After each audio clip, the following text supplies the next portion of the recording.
The stolen wages issue has long been one of the key stumbling blocks in the way of reconciliation in this country. The term refers to the practice perpetrated by state and territory governments around the nation in years gone by, whereby Indigenous Australians worked for wages which they were never paid. From the late 1800s until as recently as the 1970s, Aborigines were sent out to work by the state. Their wages were supposed to go into trust funds, but over the decades that money had a disturbing habit of going missing within government accounts.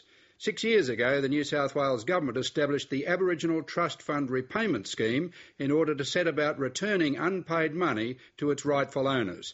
But as Stateline discovered, one of the Indigenous Australians who was a driving force behind the establishment of the scheme has now condemned it as a failure. Aboriginal and Torres Strait Islander viewers are warned that the following story may contain images of people who are no longer living. Nick Grimm reports. I worked as a slave labour in this country because that's what we was, slave labour.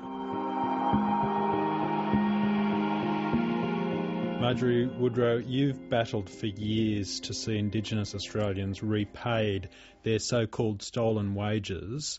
At this point in time, how much satisfaction have you received from the scheme put in place by the New South Wales Government? None at all. Why not? I'm very disappointed that I haven't been treated with more respect than from the government.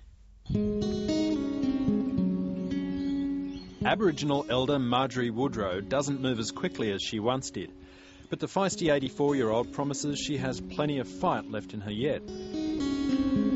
This has to be known by everyone what's been done to us in the past, you know, and I think that it's unfair if they think that we're going to take a small amount of money for the government to put it back under the carpet. It's been under the carpet too long.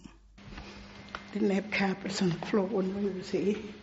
When Stateline last caught up with Marjorie Woodrow, she was one of a number of Aboriginal women making the difficult journey back to the now notorious Parramatta Girls' Home, where they had lived and suffered as teenagers. I felt like hanging myself in there once. If I could have tore the blanket up, I would have done it. But life outside institutions was often no less harsh. As a teenager, Marjorie Woodrow toiled 19-hour days on a remote property near Nyngan in the state's central west.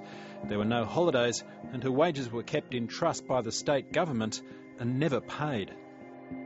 After years battling bureaucratic inertia to see Indigenous Australians repaid their stolen wages, Marjorie Woodrow is angry that many are still waiting for justice.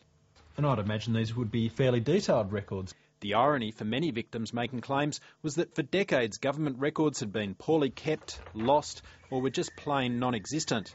Marjorie Woodrow regarded herself as one of the lucky ones. Her file was brimming with information about the money she should have been earning for her work. There's still a very long way to go before amends can be made in full. Lawyer Vava Mawuli says thousands of other Indigenous Australians have come forward with their own stories of gross exploitation. On her books are cases like this woman's. And this is her account of her experiences working for no wages. She says there was a lot of work to do for a child. No one told us about wages or that we were supposed to get paid. The welfare put us out there and all we had to do was be little black slaves. I ran away from one employer where I was raped. They didn't care what sort of condition we were in, whether we were sick or had an injury. You worked from dark in the morning to dark at night on a 7-day basis. It says here, we worked our butts off. We were way too young to even function to do some of the tasks that were given to us. That's right. That's a common experience with many claimants. I reaffirm in this place, formally and solemnly as Premier, on behalf of the Government and people of New South Wales, our apology to the Aboriginal people. In 1997, former Premier Bob Carr apologised to Indigenous Australians on behalf of his government and the people of New South Wales. But sorry wasn't enough in itself to make amends for past wrongs. In 2004, the Labor government established the Aboriginal Trust Fund Repayment Scheme. But for the claimants, their battle was not yet at an end. I'm sorry that this has taken so long, but there is an absence of records. When the scheme was first set up 6 years ago, it was estimated that it would cost the state up to $100 million. But so far, less than $2.5 million has been paid to claimants. Former Democrat Senator Aden Ridgway is now the chairman of the panel overseeing the scheme. Are a lot of claimants, do they have unrealistic expectations of what they could have hoped to receive from the scheme? Look, I think so, and I can understand why that would be the case. First of all, I think that the scheme itself has become mixed up somewhat with the stolen wages campaign and the need for compensation and justice at that national level. That's a campaign that we acknowledge and recognise. This is not a compensation scheme. What this is trying to do is to recognise that we have unpaid money sitting in trust fund accounts. We want to make sure that they're paid to the rightful people. The state holds more than 5,500 individual trust funds. The problem for claimants was that often the money put in their trust funds in the first place was just a pittance, and even accounting for interest, the sums are still a relatively paltry amount. Aden Ridgway says the solution was to offer every claimant a flat rate. The lump sum payment was really about trying to deal with two things. One was about bringing a sense of equity and justice to the process.